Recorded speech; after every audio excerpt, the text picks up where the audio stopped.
जय हिंद बच्चों। कक्षा 9 विषय भौतिक विज्ञान में हम लोग पढ़ रहे हैं पाठ 10। आज हम लोग पढ़ेंगे किसी वस्तु का चंद्रमा पर भार। देखिए, पृथ्वी पे भार और चंद्रमा पे भार अलग होता है। क्यों अलग होता है इसके बारे में आप जान गए हो, क्योंकि भार W बराबर होता है mg। तो यम तो सभी जगह बराबर रहेगा द्रव्यमान, क्योंकि ये बदलता नहीं है, लेकिन जी हर जगह बदलता है। अगर चंद्रमा पे जी का मान कुछ और होगा, पृथ्वी पे कुछ और होगा, बीच में कुछ और होगा, पृथ्वी के नीचे जाने पे कुछ और हो जाता है। इसलिए भार हमेशा बदलता रहता है। तो आज के क्लास में पढ़ेंगे किसी वस्तु का चंद्रमा पर भार क्या होगा। देखिए, चंद्रमा पर किसी वस्तु का भार वह बल है जिससे चंद्रमा उस वस्तु को आकर्षित करता है। यहां से यहां तक हो गया। अब देखिए, अब आप उसको मानेंगे। माना कि वस्तु का द्रव्यमान स्मॉल m है तथा चंद्रमा पर इसका भार W वेट हो गया ये, और m यानी ये भार हो गया। माना चंद्रमा का द्रव्यमान, देखिए जो m दिखा रहा है ये मून के बारे में कह रहा है। मून माने होता है चंद्रमा। द्रव्यमान कैपिटल M स्मॉल m है तथा इसकी त्रिज्या आर्यम। देखिए इसमें भी यम दिखाया है, तो मून मून माने होता है चंद्रमा। गुरुत्वाकर्षण का सार्वत्रिक नियम लगने पर चंद्रमा पर वस्तु का भार होगा WM बराबर capital G M into small m R square. तो इस यम को देख के कंफ्यूजिंग मत होइए। जहां जहां यम लिखा है इसका मतलब मून हो गया। मून यानी चंद्रमा। मान लीजिए उसी वस्तु का पृथ्वी पर भार WE है। WE का मतलब अर्थ, अर्थ माने होता है पृथ्वी। तो ये हो गया वेट, E हो गया। पृथ्वी का द्रव्यमान कैपिटल M तथा इसकी त्रिज्या R है।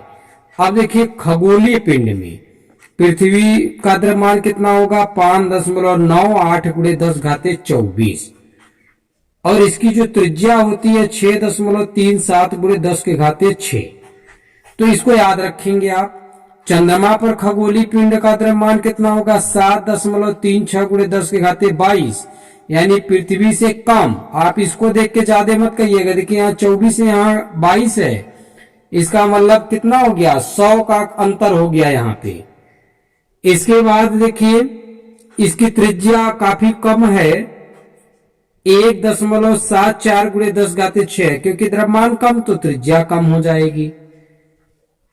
हम जानते हैं कि WE अर्थ यानी इसका पहले निकाला गया, इसलिए लिखा गया है कि हम जानते हैं, पहले लिखने की वजह से। यहां पे चूंकि भी आप लिख सकते हैं WE बराबर capital G capital M into small m R square. समीकरण 1 तथा 2 में सारणी 10.1, ये आप 10.1 नहीं लिखोगे, आप सिर्फ लिखोगे सारणी। और यहां भी 10.1 नहीं लिखा जाएगा, सिर्फ रहेगा सारणी से उपयुक्त मान रखने पर। WM देखिए कैपिटल G। अब देखिए 7.36 चंद्रमा का हो गया द्रव्यमान, ठीक है, स्मॉल m। इसके बाद इसकी त्रिज्या देखिए हो गया, क्योंकि R स्क्वायर, ठीक है।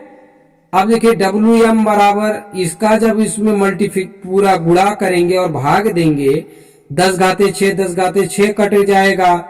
इसके बाद यहाँ कितना बचेगा 2 यहां से निकल गया, मान लीजिए 20 में से ये 16 हो जाएगा।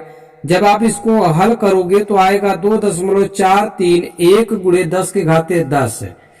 ये जो G है ये कैपिटल G का मान जो आप लोगों ने निकाल रखा था वही है, जो 6.67 होता है, ये वेट वही है। अब देखिए, अब समीकरण 3A, ए यहां माना है आप लोग, ए बी को छोड़िएगा, 3 यहां मान लीजिए, यहां 4, यहां 3 हो गया, यहां पे आप 4 लिखिएगा। से भाग देने पर हमें प्राप्त होता है। जब आप इसका इसमें भाग दे दोगे तब देखिए क्या होगा। भाग देने पे आएगा 0.165।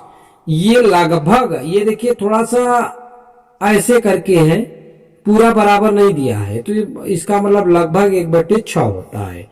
तो वस्तु का चंद्रमा पर भार बटे वस्तु का पृथ्वी पे भार का 1/6वां होता है। तो वस्तु का चंद्रमा पे भार 1/6 गुणे वस्तु के पृथ्वी पर भार के बराबर होता है।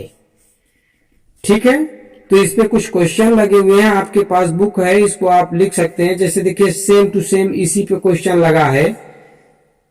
एक वस्तु का भार पृथ्वी के पृष्ठ पर मापने पर 10 न्यूटन आता है। इसका भार चंद्रमा की सतह पर मापने पर कितना होगा? तो हम जानते हैं चंद्रमा पर वस्तु का भार बराबर 1/6 गुणे पृथ्वी पर इसका भार। तो जो भार है उसको आप गुणा कर देंगे तो 10/6 न्यूटन आ जाएगा। और इसके बाद देखिए जब इसमें भाग देंगे आप तो 1.67 आएगा। ठीक है, अतः चंद्रमा के पृष्ठ पर वस्तु का भार 1.67 न्यूटन होगा। तो उम्मीद है आप लोगों को समझ में आया होगा। चंद्रमा पे भार पृथ्वी के भार का क्या होता है? 1/6 गुणे 10 1/6 गुणे वस्तु का पृथ्वी पर भार के बराबर होगा। आज के लिए इतना ही, धन्यवाद।